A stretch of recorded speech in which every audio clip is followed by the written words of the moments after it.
Muito bem, estamos de volta com o programa Em Pauta, aqui pela sua TV Canção Nova e conversando nessa noite sobre depressão.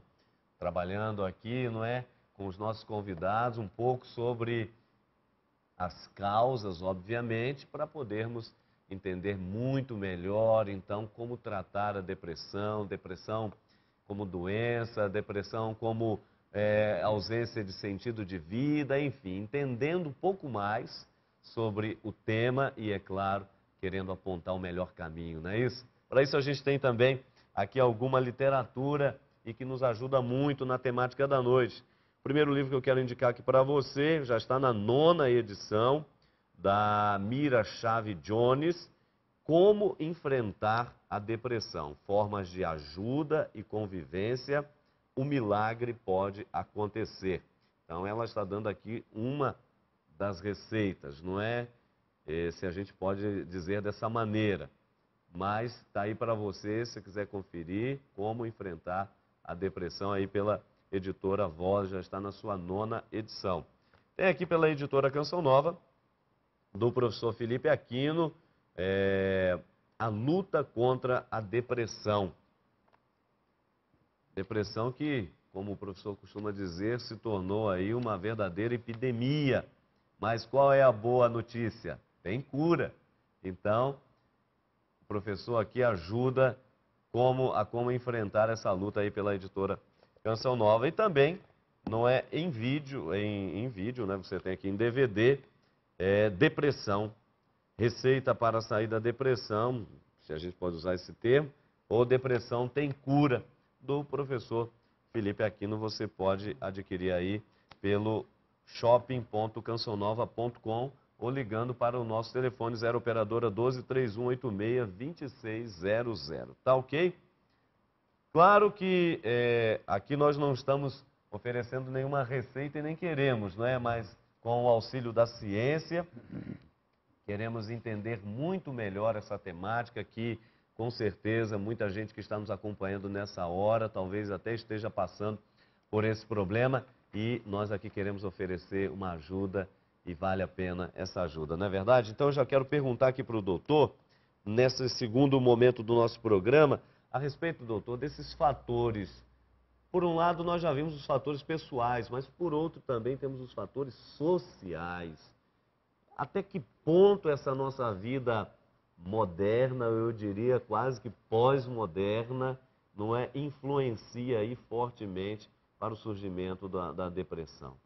Eu considero que nós vivemos numa sociedade propensa a produzir sujeitos deprimidos, não é? Isso, de forma alguma, não implica em desconhecer os fatores causais, os fatores relacionados à organicidade, fatores relacionados à vida psíquica, como eu dizia antes, mas nós vivemos numa sociedade, foi bom você fazer referência à pós-modernidade, nós vivemos numa sociedade onde há um processo, uma proliferação, vamos dizer assim, de valores relacionados ao consumo, não é? Em detrimento daquilo que se constitui formas, não é? Meios que permitam orientar a existência humana, não é? Vamos dizer que nós vivemos numa sociedade onde falta elementos, não é? de orientação para a existência, não é? Nós vivemos um quadro de um certo desbussolamento, não é? E isso gera um vazio, não é? Um vazio existencial. E eu penso que exatamente esse vazio existencial constitui um fator que torna os indivíduos menos equipados para lidar com as situações de perda, não é? Eu acho que as situações de perda é o que permite a gente entender o que vem a ser um quadro depressivo, né? As respostas, as reações de um indivíduo às situações de perda que permitem a gente entender o que vem a ser a reação de um sujeito depressivo. Eu penso que a sociedade contemporânea, não é? E a dissolução dos valores, dos sentidos que orientam a vida humana, a dissolução desses elementos, a meu ver, favorecem a incidência cada vez maior dos chamados quadros depressivos. Sem querer voltar ainda naquelas questões iniciais de causa, de fatores que colaboram, contribuem para, mas nesse tocante, nesses dois pelo menos, perda, situações de perda, quer seja de pessoas queridas, perdas por acidente, velhice, enfim, perda e doenças graves, porque também as doenças estão aí, não é? Câncer é outra temática terrível, a pessoa descobre, cai o mundo. Não é? Seriam, assim, dois fatores nesse nosso contexto, sociedade, agitação, correria, sobrevivência, que acabam, né, gestando um quadro depressivo assim mais... Sem dúvida, não é? Nós falamos aqui antes sobre a velhice. O que é a velhice, né? Quer dizer, a velhice hoje tornou-se um estorvo para o indivíduo humano. Isso não era assim antes, não é? A vida contemporânea, onde aquilo que constitui, antes de tudo, o bem, não é? É uma certa imagem de um corpo, não é? Belo, no caso das mulheres, viril, no caso dos homens, não é? Isso contrasta com o próprio processo da vida humana, que é o envelhecimento. Então, o que a gente tem na velhice? Por que o exemplo da velhice ele pode ser interessante como exemplo da perda? Porque há exatamente, não é? A velhice passou a ser um fator negativo, não é? Passou a ser algo que contrasta com aquilo que a sociedade oferece como alternativa, não é? Mas nós não podemos pensar só nas perdas objetivas. Sim.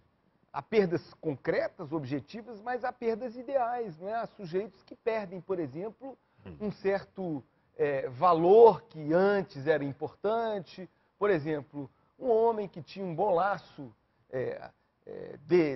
amoroso, não é? Ele, a partir de um determinado momento, perde esse valor. Isso pode ter consequências. Um homem que desempenhava uma atividade profissional, não é? Que tinha toda uma satisfação na atividade profissional, ele pode ali sofrer, não é, um abalo nessa sua crença em relação à atividade profissional. Então, a gente vê que, na verdade, a sociedade, as ofertas contemporâneas da sociedade contribuem para o agravamento dessa proliferação desse mal de nosso século, não é? Chamada depressão. Pois é, agora, ô Frei Moza, a gente automaticamente começa a se perguntar, mas enquanto sociedade, enquanto governos, há uma preocupação em relação a isso? Ou só simplesmente vamos empurrar aqui para a medicina, né? Vamos empurrando.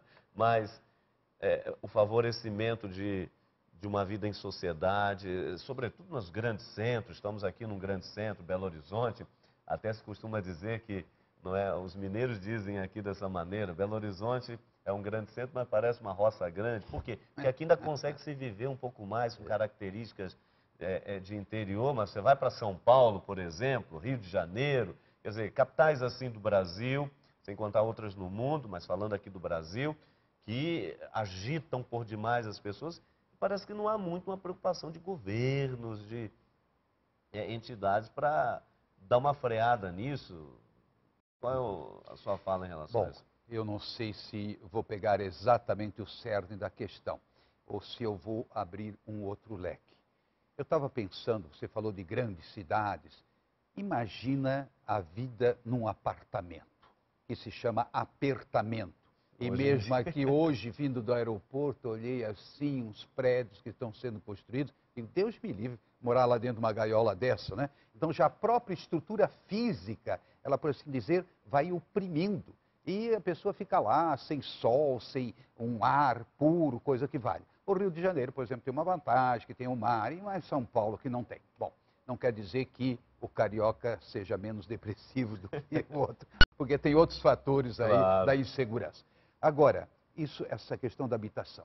Depois, eu iria para o outro lado ainda, nesse sentido de você ter como é que eu vou dizer assim, um empenho da sociedade em propiciar a quebra do isolamento. Porque a vida de hoje trancou a porta do apartamento, não quero mais saber de ninguém. Ou seja, aqueles eventos que congrega o bairro, congrega a rua, isso eu acho que nós estamos muito falhos. E tenho a impressão que já foi melhor. Não é porque é grande cidade. Dentro de uma grande cidade, você pode criar estruturas que favorecem, por exemplo, festas juninas no Nordeste. Sim. Gente, imagina, todo mundo entende? É a agregação extraordinária. Mas isso é apenas uma semana por ano, né? Felizmente, porque senão já viu o carnaval também, né? Senão já viu as empresas, como é que ficariam. Então, o que eu quero dizer é o seguinte, eu acho, daquilo que a gente pode observar, a sociedade tem que trabalhar muito mais, criando parques, criando áreas de lazer,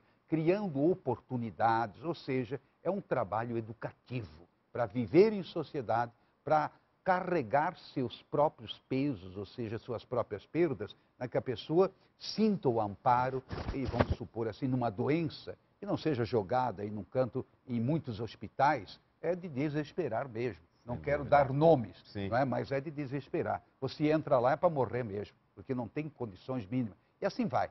Também a questão do desemprego, por exemplo. Um homem de 30, 40 anos fica desempregado, está perdido, acabou. Né? Quer dizer, em outras palavras, a sociedade tem que ter muito presente. 30% da população, olha, fiquei espantado. É muita coisa, não é? E a sociedade, então, tem a sua cota muito grande de culpa, não há dúvida. Tá certo. Nós perguntamos às pessoas nas ruas, você acha, dentro até do que estamos, não é, aqui direcionando, você acha que as pessoas estão mais depressivas atualmente? Vamos ver o que as pessoas responderam. Então, a realidade hoje em dia é muito diferente, a correria é muito grande, isso aumenta os sintomas. As pessoas estão vivendo muito sozinhas. Eu acho que sim, pelo fato que hoje a sociedade se encontra, eu acho que os motivos de hoje dão muito mais razão para pessoas ficarem mais depressivas. Acho porque o mundo, né, competitividade, o trabalho em si, né, as pessoas estão em busca de sucesso e acho que com isso acaba as pessoas ficando mais estressadas por causa do dia a dia mesmo. Sim, eu acho. A correria do dia a dia, né, leva as pessoas a ficar um pouco mais depressivas. Falta de tempo para si mesmo, né? Estão totalmente mais depressivas.